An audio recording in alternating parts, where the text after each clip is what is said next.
In this episode, Joaquín drops a bombshell on me about the Platinum apartment. We demo all completely. And I make a huge mistake that you can learn from to make a lot more money on your next project. Last week, Joaquín, who is my architect, called me up and he said that he wanted me to go over immediately and see him at the Platinum apartment. Whenever he says that I need to go over there immediately, that's rarely good news. And he said, listen, I've got a crazy idea. I want to completely demo the social bathroom. Demo this wall completely to here, and then all completely this thing. To give us more space in the living room and dining area going back to the kitchen. So your living area is from here to here. You have the line here and your wall is here. So that's the reason I'm thinking like a niche. So we have a clean wall here. Because then when you go inside, then you see that corner. So you have here your dining and then you see that wall with all the niche. Initially I was skeptical. Obviously more space is good. You want as open an area as possible when you're dealing with a living space and a kitchen. But we're going to demo the social bathroom. And then where would you put the social bathroom? The social bathroom we put here, in this space. We were going to have this huge shower for the second bedroom. And he showed me this plan where if we cut in a door from the side. From here. You put a door right Exactly. Here. You put a door here. You only need the toilet and the sink. He would turn that shower into a more normal size shower because right now it's huge. So your shower is this thing here, like to here. And he would use that space as just a small social bath. It doesn't need to be anything big or extravagant. So the space would actually work. What's really challenging with the Platinum apartment is it's completely asymmetrical. So if we take and demo that social bath all the way over to the wall on the left-hand side. Your wall is here, but if you want to make the same line, we need to make something to here. So to have a clean. It would definitely make the space feel a lot bigger. Exactly, yes. So the only that I don't like too much is we need to make like here, like a. But then you've got this weird gap. So the only way to get this to line up so it's easy on the eye is to demo this wall only over to a specific point. That is the line of the wall, this divided wall. This to here. So when you go inside, you have like this hallway, and then you see all open. One of the first projects that Joaquín and I did here, we had this really cool wine rack under the staircase where we used this slate stone and these iron rods that came down, and we underlit it with LED lights and put them on a dimmer. So at night it was spectacular. And I said, it just dawned on me, I said, well, let's just turn it into a wine rack. So I think the next thing for him to do is render this. Yes, render this, we see that.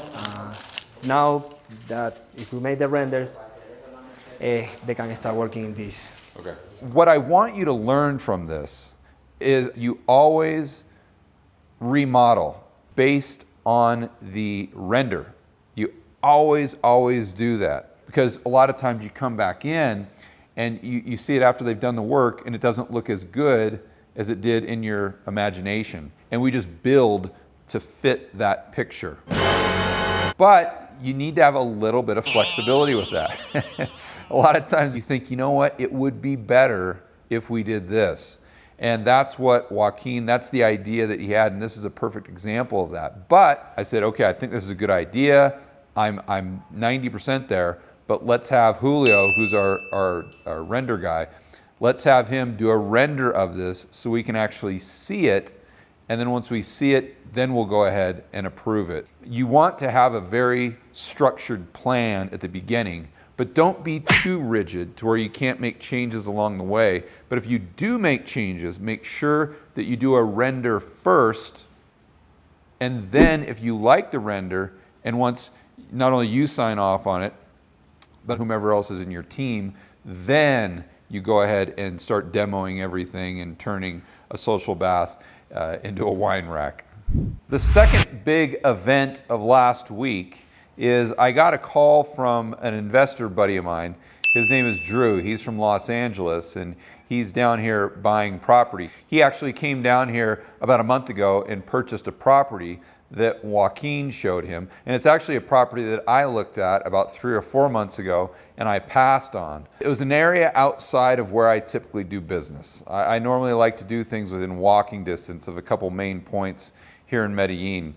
But this was a really cheap apartment, so I went out there and I didn't really see the value initially, but Drew came in there and he saw what I didn't. So this is a story about a mistake that I may have made, something I just didn't see that someone else saw.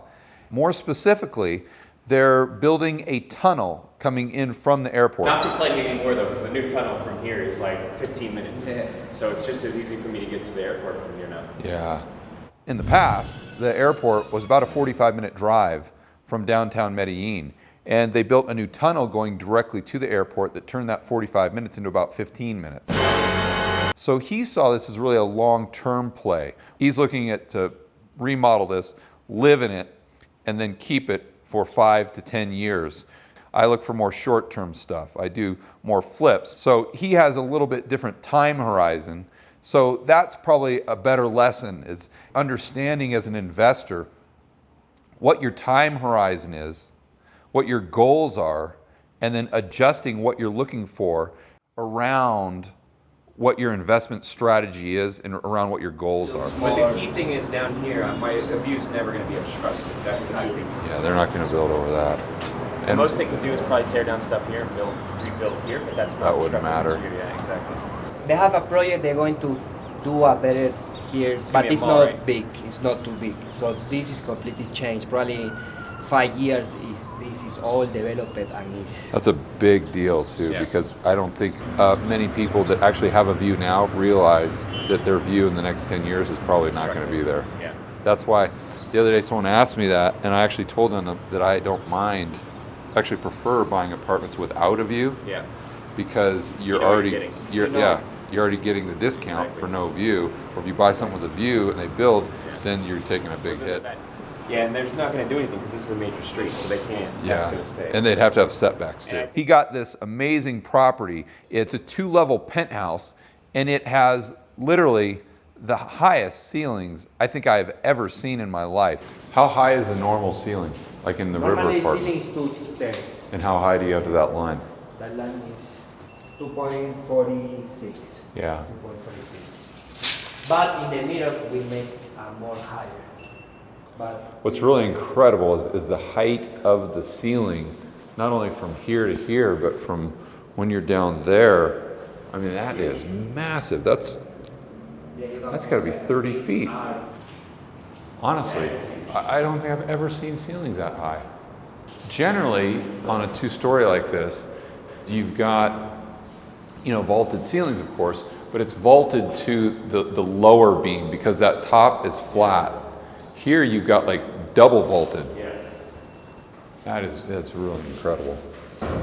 You walk in and you just look up and you're just, whoa. So we've got these high ceilings. Joaquín came in there, of course, with renders, and he showed these renders to Drew to make sure that Drew could kind of see the visual plan that Joaquín had for every single room. The new floor plan that Joaquín designed is you walk right into the front door, the window on your right, they're gonna try to open that up if they can get approval from the HOA.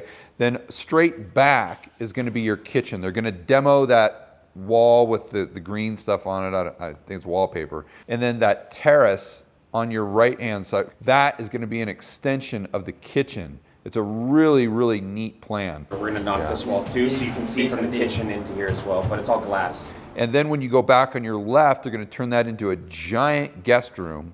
And then in the back corner, they're gonna have a playroom where they're gonna have pool tables. It's gonna be a movie studio. And then they're gonna have the social bath between the kitchen and that playroom. Then you go up the stairs and they're gonna make that like a floating staircase. And then that opens up to this huge master suite, I guess you wanna call it that. He's turning the entire second floor into this master bedroom. Listen to this. He not only is putting in a jacuzzi right in front of his bed, but he's also putting in this $2,000 to $3,000 soaking tub in the bathroom in addition to the jacuzzi. This place is going to be the penthouse of all penthouses. Drew was really happy. He loves Joaquín's designs. I saw Joaquín's designs myself, and I think he just knocked the cover off the ball. They should probably start demo here in about 2 or 3 months. So what's really exciting about that is Drew is going to allow us to film the entire process of his remodel. So now on this vlog, you'll not only be following the progress and learning from the things that we do day to day and week to week in the Platinum apartment and in the art apartment, but we're also going to add this amazing 2-story penthouse into the mix. So you're going to be able to follow along with that step by step, and you're going to be able to learn everything by watching us as we actually execute on another remodel. I'm really excited about that, not only for me to see it, but also for you guys, the viewers.